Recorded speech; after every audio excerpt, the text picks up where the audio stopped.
बिस्मिल्लाहिर्रहमानिर्रहीम रब्बी यस्सिर वला तुअस्सिर वतम्मिम बिल खैर व बिका नस्तईन। आज का जो हमारा टॉपिक है वो रूट्स की अक़साम, यानी ये बिल्कुल एक मुनफरिद टॉपिक है। और क्वाड्रेटिक इक्वेशंस के जो रूट्स हैं उसकी अक़साम पे आज हम बात करेंगे। जो दो दर्जी मुसवात यानी क्वाड्रेटिक इक्वेशन है उसके रूट्स जो है उसकी अक़साम क्या होती है, यानी उसकी जो नेचर ऑफ रूट्स है वो क्या है, तो उस पर आज हम डिस्कस करेंगे। जो हमारे पास स्टैंडर्ड क्वाड्रेटिक इक्वेशन है वो है ax plus bx plus c is equal to 0। ये क्वाड्रेटिक इक्वेशन की स्टैंडर्ड फॉर्म है, यानी उसकी ये मेयारी सूरत है, दो दर्जे मुसवात की मेयारी सूरत पे। तो इसके रूट्स क्या हैं? रूट्स इसके हैं minus B plus minus B square minus 4ac over 2a, ये उसके रूट्स हैं। आपने क्वाड्रेटिक इक्वेशंस को सॉल्व जब आप करते रहे हैं तो उसके सॉल्व करने के बाद आप इसका एक क्वाड्रेटिक फार्मूला आपने क्रिएट किया था, ये उसी के रूट्स हैं, ये वही फार्मूला है। इस फार्मूले में जो ये वाली जो टर्म है इसको हम कहते हैं डिस्क्रिमिनेंट, यानी ये उसके रूट्स का ये जो हिस्सा है इसको हम फर्क कुनिंदा कहते हैं।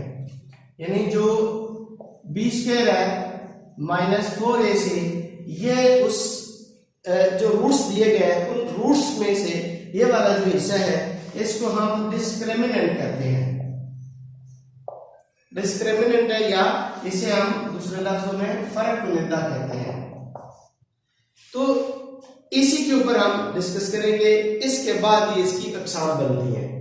अगर ये जो बी स्क्वायर माइनस 4ac है, अगर ये 0 से ग्रेटर देन 0 हो, इसकी कुछ अक़साम है, तो मैं लिख देता हूं B square minus 4ac greater than 0। यानी अगर ये 0 से बड़ा होगा, हम डिस्क्रिमिनेंट किसी भी जो क्वाड्रेटिक इक्वेशन है उस क्वाड्रेटिक इक्वेशंस के जब हम सॉल्व करेंगे उसके जो रूट्स हैं उसकी अक़साम क्या होगी, यानी वो किस किस्म के रूट्स होंगे, तो हम डिस्क्रिमिनेंट फाइंड आउट करते हैं। अगर ये डिस्क्रिमिनेंट फाइंड आउट करने के बाद जो आंसर आता है, अगर वो 0 से बड़ा हो यानी ग्रेटर देन 0 हो, 0 से बड़ा हो और वो एक कंप्लीट स्क्वायर हो, यानी कंप्लीट स्क्वायर से मुराद है कि वो 4 हो, 4 और उसके बाद वो आप 16 हो सकता है, वो 25 हो सकता है, वो 64, तो ये कंप्लीट स्क्वायर होते हैं। अगर तो वो कंप्लीट स्क्वायर है तो रूट्स उसके जो है वो नातिक होंगे, यानी रैशनल होंगे। और अगर ये बी स्क्वायर माइनस 4ac ये ग्रेटर देन 0 हो, लेकिन वो एक कंप्लीट स्क्वायर नहीं है, यानी वो 5 है, वो 3 है, वो 6 है, तो ये क्या है, ये स्क्वायर कंप्लीट नहीं है। जब वो स्क्वायर कंप्लीट नहीं होंगे तो फिर उसके जो रूट्स हैं वो इररेशनल होंगे, यानी गैर नातिक होंगे। इसी तरह उसकी यही अक़साम है B square minus 4ac greater than 0, या इसके हम लिखें मुकम्मल मुरब्बा और ये है नामुकम्मल मुरब्बा। जब ये मुकम्मल मुरब्बा होगा तो उसके रूट्स जो है वो रैशनल होंगे, यानी उसके रूट्स जो है वो नातिक होंगे, और इसके रूट्स जो है ये गैर नातिक होंगे, यानी इररेशनल होंगे।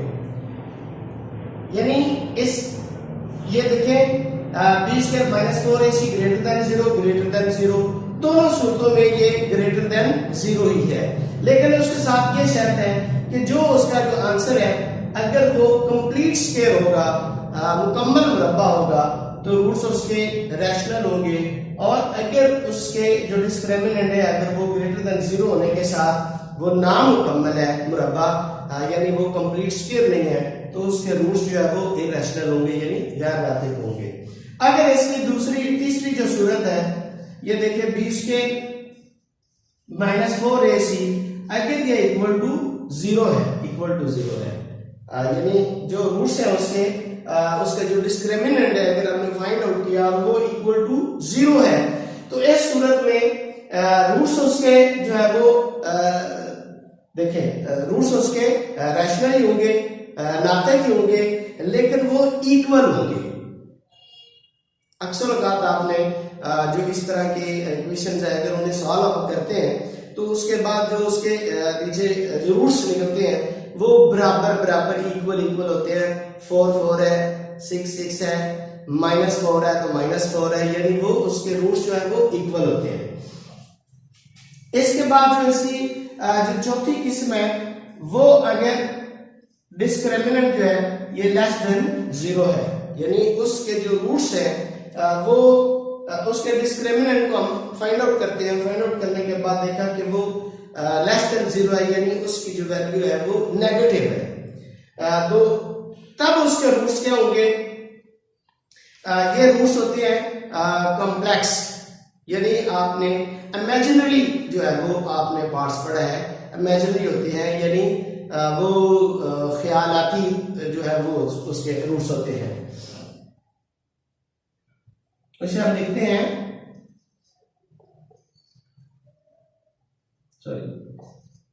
उसके ख्यालाती रूट्स होंगे जब उसके जो डिस्क्रिमिनेंट है अगर वो हम फाइंड आउट करते हैं और वो माइनस में आता है। तो अब इसको हम जरा इसकी इम्प्लीमेंटेशन करते हैं। कुछ हम एक क्वेश्चन है उसको हम सॉल्व करते हैं, 2 दर्जी मुसावात को हम लिखेंगे, उस 2 दर्जी मुसावात को लिखने के बाद उसको हम सॉल्व करते हैं। तो उसका पहले हम डिस्क्रिमिनेंट फाइंड आउट करेंगे, तो पहले उसके रूट्स की जो है वो देखेंगे कि वो क्या सूरत आ रहा है, उसके बाद उसे मजीद उसकी तस्दीक के लिए उसे हम कंप्लीट सॉल्व भी करेंगे जी।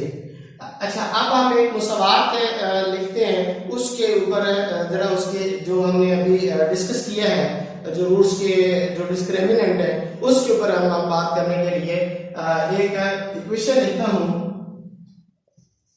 x के -5x + 5 = 0। तो ये एक क्वाड्रेटिक इक्वेशन है, तो इस पर बात करने के लिए सबसे पहले इसके हम जो है अगर इसको आप स्टैंडर्ड फॉर्म जो है जो हमारी ये स्टैंडर्ड फॉर्म है इसके साथ अगर आप इसको कंपेयर करें तो आप इसकी वैल्यू पहले निकालें। a जो है वो इज इक्वल टू देखें a इक्वल टू 1 है, b इज इक्वल टू -5 है और c इज इक्वल टू 5 है। तो अब जो डिस्क्रिमिनेंट है इसके अंदर आप इसे पुट करें, b स्क्वायर -4ac, तो अब इसके अंदर आप पुट करें b की वैल्यू जो है वो है -5 का स्क्वायर -4 इंटू a की वैल्यू जो है ये है 1 और इस तरह c की वैल्यू जो है वो है 5। तो अब आप इसको सिंप्लीफाई करें, -5 का स्क्वायर ये बन जाएगा 25, इस तरह 4 1 is 4 और 4 को 5 से मल्टीप्लाई करें, 4 5 are 20। तो अब इसमें से आप 25 में से 20 को जब आप माइनस करेंगे तो ये आपके पास बच जाएगा 5। अब आप देखें ये जो 5 है ये ग्रेटर देन 0 है। आपने देखा जो डिस्क्रिमिनेंट है उसको अगर उसको हमने फाइंड आउट किया तो आंसर आया 5 और 5 है ग्रेटर देन 0। अच्छा, अब ग्रेटर देन 0 के बाद आप उसकी दूसरी जो साथ है वो देखें, जो उसकी साथ जो शर्त दी गई है कि वो कंप्लीट स्क्वायर है या नहीं, तो देखा जो 5 है ये कंप्लीट स्क्वायर नहीं है। अब ये देखें जो उसके कंप्लीट स्क्वायर नहीं है तो इनकी जो रूट्स की जो किस्म है वो कौन सी है, वो बनेगी गैर नातिक यानी इर्रेशनल। तो यानी इसके जो रूट्स हैं वो गैर नातिक होंगे और हकीकी होंगे साथ, यानी हकीकी तो सब ये होंगे, हकीकी भी होंगे और उसके जो रूट्स हैं वो बराबर भी नहीं होंगे। तो अब इसकी तस्दीक के लिए कि ये वाकई ऐसा है तो इसको हम क्या करेंगे, इसकी तस्दीक के लिए इसको हम सॉल्व करते हैं।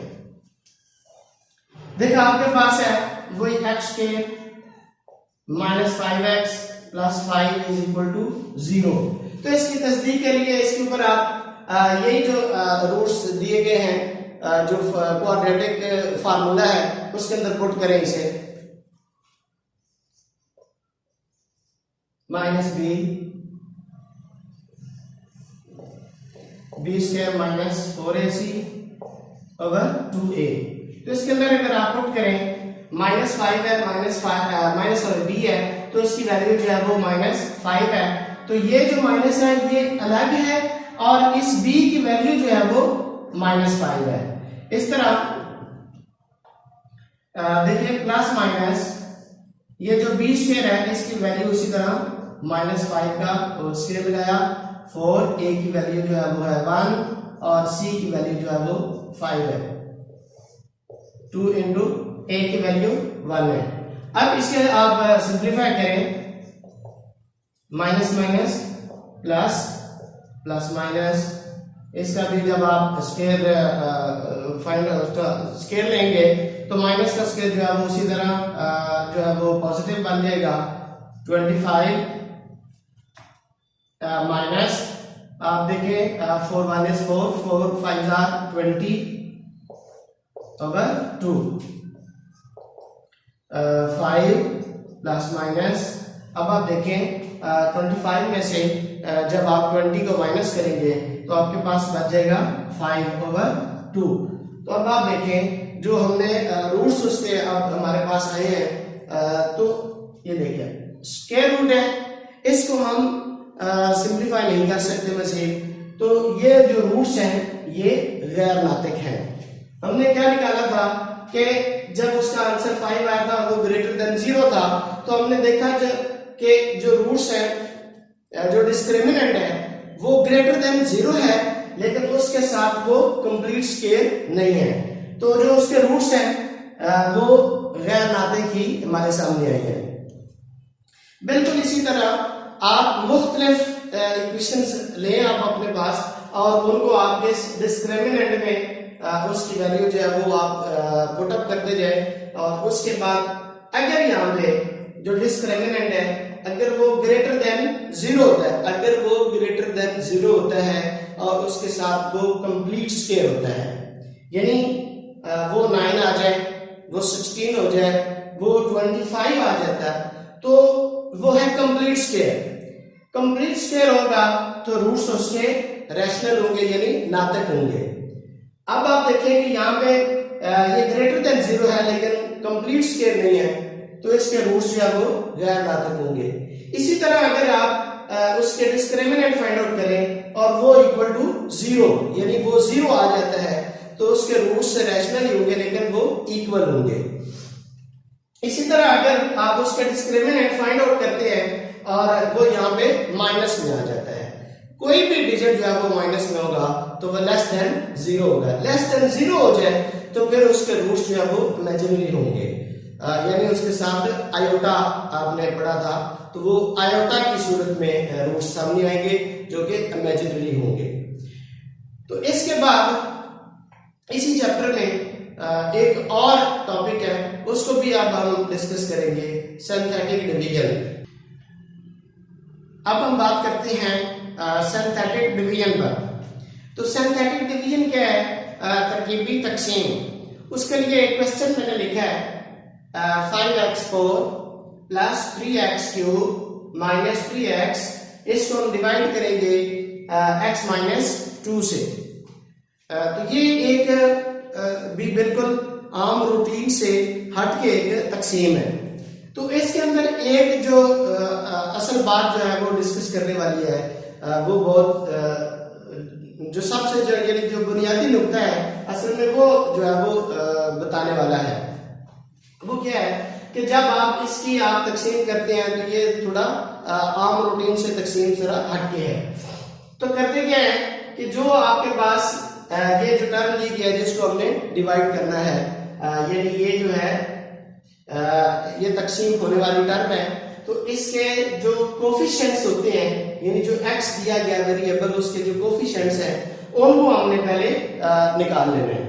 देखिए जो सबसे बड़ी जो डिग्री है वो x पावर 4 है, तो उसका जो कोफिशिएंट है वो है 5।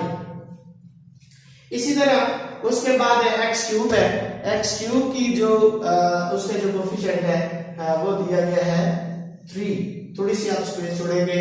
उसके बाद आप देखें जो तरतीब है वो ये है कि x 4 है, उसके बाद x पावर 3 है, तो उसके बाद जो है वो x के जो है वो स्क्वायर होना चाहिए था, जबकि वो हमारे पास टर्म नहीं है। तो जब वो नहीं है तो उसकी जगह पे हम 0 पुट करेंगे, क्योंकि वो टर्म हमारे पास है ही नहीं।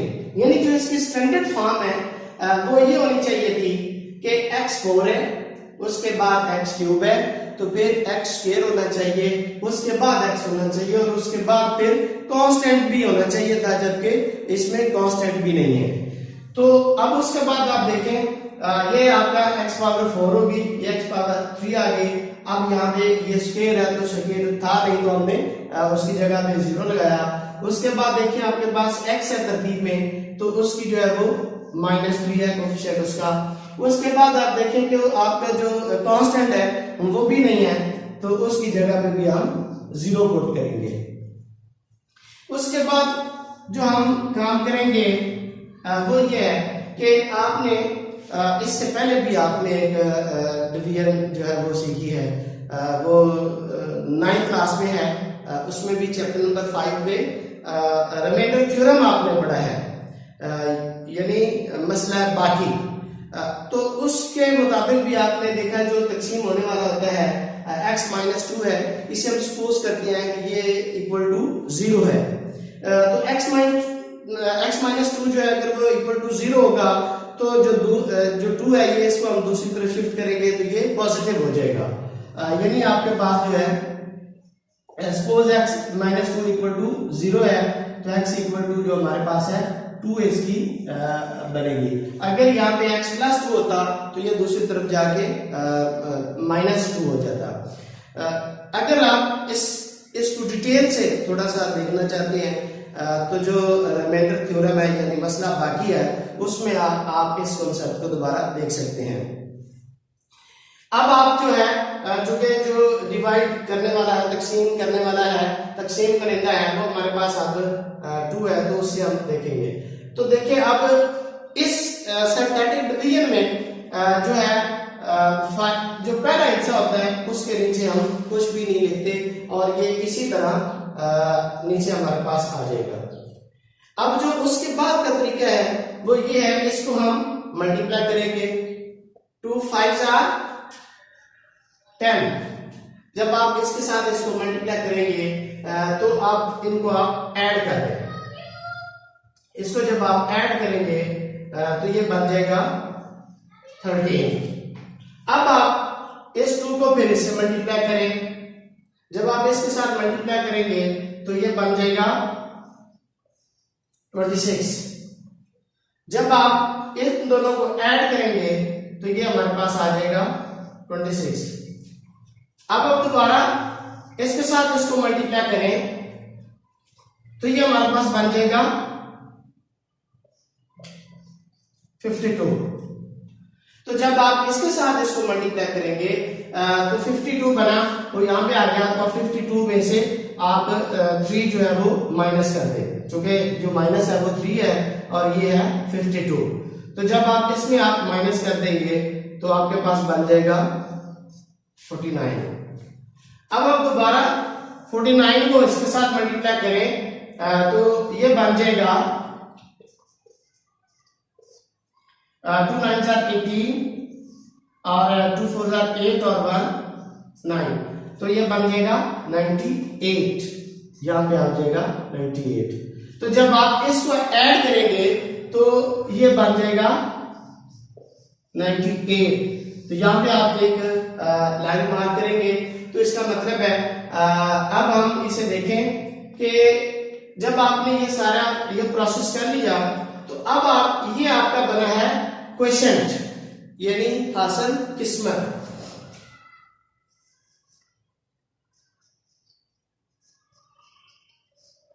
क्वेश्चन बना, यानी इसको आप दूसरे लफ्जों में हासिल किस्मत कहते हैं। तो अब आप देखें, जो आपके पास सबसे बड़ी जो डिग्री थी वो थी आपकी x4। तो अब उसमें से हम एक कम कर देंगे। जब आप एक कम करेंगे तो ये आपके पास बन जाएगा 5x3। चूंकि देखा आपके पास ये 4 था तो उसमें से एक डिग्री कम कर देंगे, 5x3। उसके बाद आपके पास है नेक्स्ट में 13 है, तो पॉजिटिव है, आप लिखेंगे 13। अब एक डिग्री कम कर देंगे x²। उसके बाद आप देखें आपके पास है 26, ये भी पॉजिटिव है, तो आप लिखेंगे 26, एक डिग्री कम कर देंगे x। उसके बाद आपके पास है 49, तो जब आप वो भी पॉजिटिव है आप लिखेंगे 49।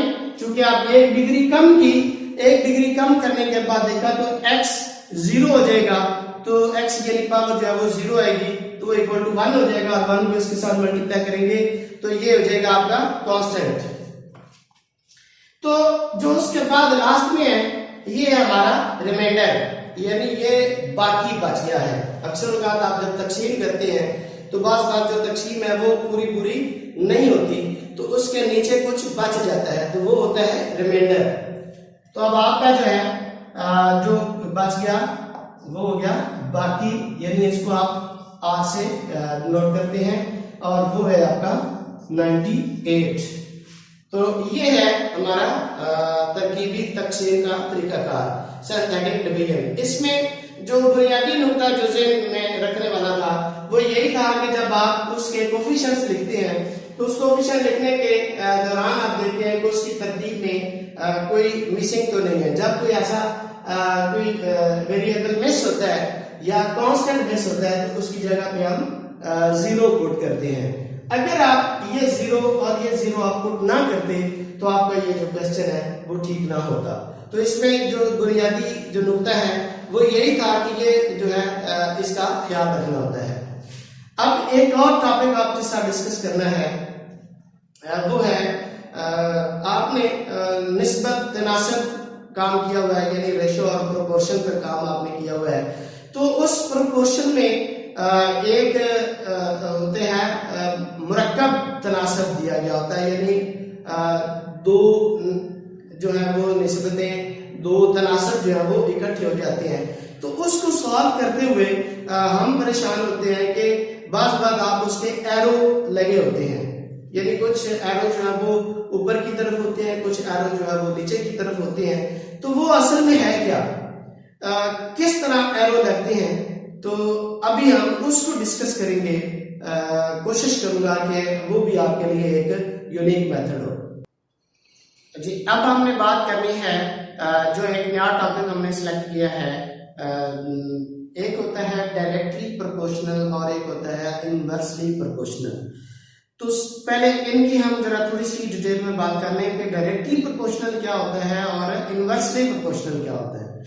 डायरेक्टली प्रोपोर्शनल होता है कि आपके पास से 2, 3 या जितनी भी मिकदारें हैं उनका कोई अगर हम कंपैरिजन करें तो एक मिकदार को अगर हम बढ़ाते हैं तो उसके साथ ताल्लुक रखने वाली जो दूसरी मिकदार है वो भी बढ़ जाएगी। एक में इजाफा होगा तो दूसरी में भी इजाफा होगा। अगर एक मिकदार में कमी होगी तो उसके साथ ताल्लुक रखने वाली जो दूसरी मिकदार है उसमें भी कमी होगी। ये है डायरेक्टली प्रोपोर्शनल। सपोज अगर हम एक एग्जांपल देखें कि अगर एक किताब जो है वो अगर 50 रुपए की आती है, तो अगर हम 2 किताबें लेंगे तो देखिए पहली किताब की कीमत 50 रुपए है, तो दूसरी 2 किताबें जब हम लेंगे तो उसकी कीमत जो है वो 100 रुपए है, यानी उसी निस्बत से दूसरी कीमत में भी इजाफा हो गया। एक जब किताबों की तादाद बढ़ती जाएगी उसी तरह आगे जो प्राइस है वो भी उसी तरह जो रकम है वो भी बढ़ती जाएगी। एक मिकदार में इजाफा होगा तो उसके साथ ताल्लुक रखने वाली दूसरी मिकदार जो है उसमें भी उसी निस्बत से इजाफा होगा। अगर एक मिकदार में कमी होगी तो दूसरी मिकदार में भी कमी होगी। जो इनवर्सली प्रोपोर्शनल होता है उसमें अगर एक मिकदार में इजाफा होगा तो उसके साथ ताल्लुक रखने वाली जो दूसरी मिकदार है उसमें कमी हो जाएगी। अगर जो पहली जो मिकदार है अगर उसमें कमी होगी तो उसके साथ ताल्लुक रखने वाली जो दूसरी मिकदार है उसमें इजाफा हो जाएगा। तो अभी हम इस पर थोड़ा सा काम करेंगे। इसके अंदर भी एक बुनियादी नुक्ता है, आपसे बात करनी है, मौका मिल रहा है। देखिए क्वेश्चन है 20 मशीनें हैं और उसकी मदद से एक फैक्ट्री में 7 दिनों में जो 560 पंखे तैयार किए जा सकते हैं। दिन की मशीनें हैं 20, दिन है 7 और 560 चीजें तैयार हो सकती हैं। अब इसी तरह आगे वो कहता है कि अब मशीनों की तादाद 18 हो गई है और 12 दिन में कितने जो है वो पंखे तैयार किए जा सकेंगे।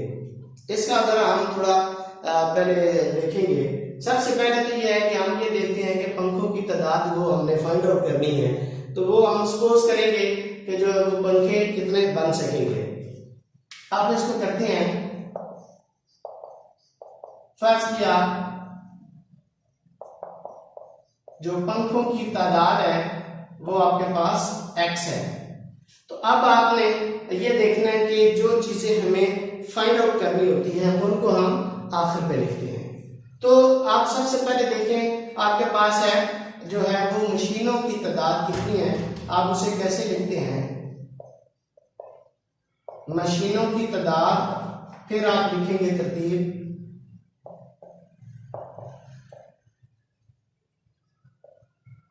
दिनों की तादाद और फिर आप लिखेंगे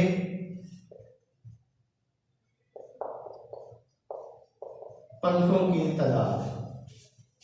अब आप देखें जो मशीनों की तादाद है पहले वो है 20, उसके बाद आप देखें दिनों की तादाद है 7 और फिर 560 पंखे तैयार किए जा सकते हैं।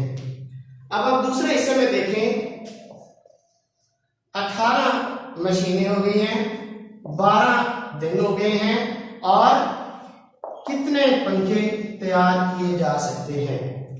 तो इसमें सबसे पहले तो ये फाइंड आउट करना है कि आपके पास जो है वो इसमें डायरेक्टली प्रोपोर्शनल है या इनवर्सली प्रोपोर्शनल है, यानी इसमें तगय्युर रास्त का इस्तेमाल हुआ है या तगय्युर माकूस का इस्तेमाल हुआ है।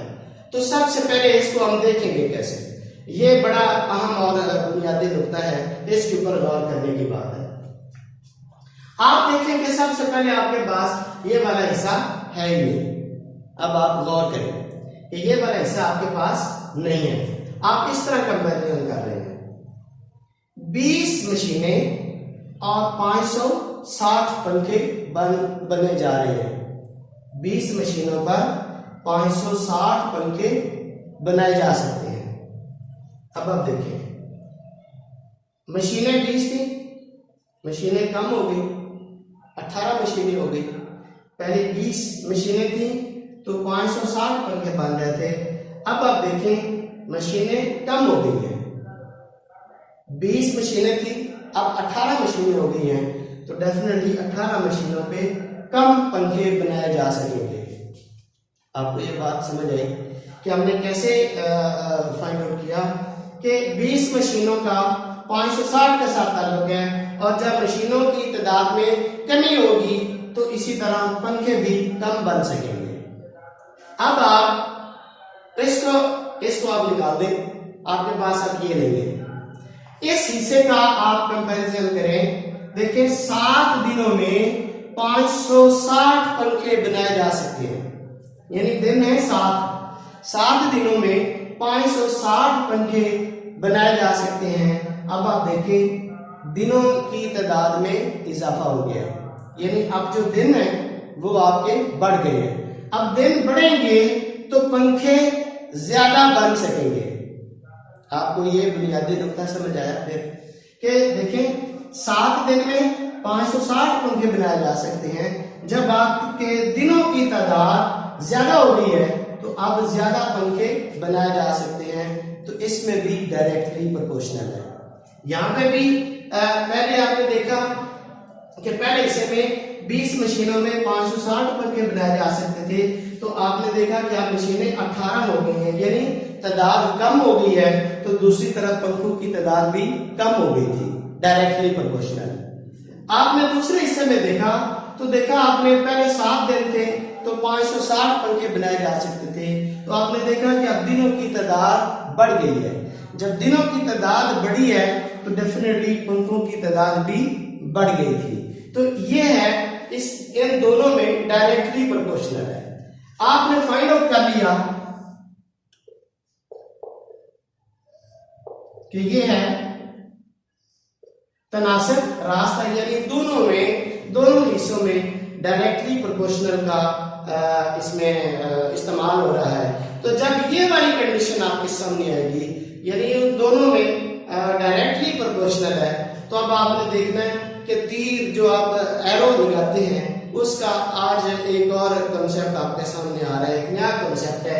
आप इसको मल्टीप्लाई करेंगे इसके साथ और इसको मल्टीप्लाई करेंगे इसके साथ, आपने देख लेना है आपके सामने एरो लग रही है, और आपने इसके साथ मल्टीप्लाई करना है और इसको आपने क्रॉस मल्टीप्लाई करना है। ये आपका जो है वो डायरेक्टली प्रोपोर्शनल का तरीकाकार है। आप इसका कंपैरिजन करें, यानी जब आप दूसरे किसी और इनवर्सली प्रोपोर्शनल में अगर आप इसका फाइंड आउट करते हैं तो आपने देखना तरीकाकार यही है। इसी तरीका के मुताबिक आप देखते हैं, पहले इस हिस्से को आप हाइड करें और फिर इन दोनों का कंपैरिजन करें। उसके बाद आप इस हिस्से को हाइड कर दें तो दूसरे हिस्से का कंपैरिजन करें।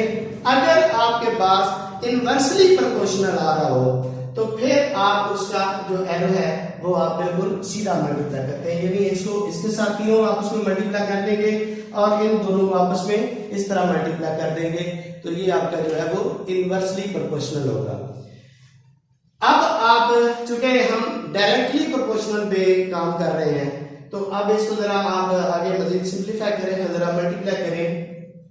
आपके पास है 20 multiply 7 multiply x equal to, आप मल्टीप्लाई करेंगे 18 मल्टीप्लाई 12 और मल्टीप्लाई 560। इसको आप थोड़ा सिंप्लीफाई करें तो x आपके पास इतना रहेगा, ये वाली जो टर्म है इसको आप दूसरी तरफ शिफ्ट करेंगे तो वो आपको डिवाइड हो जाएगी।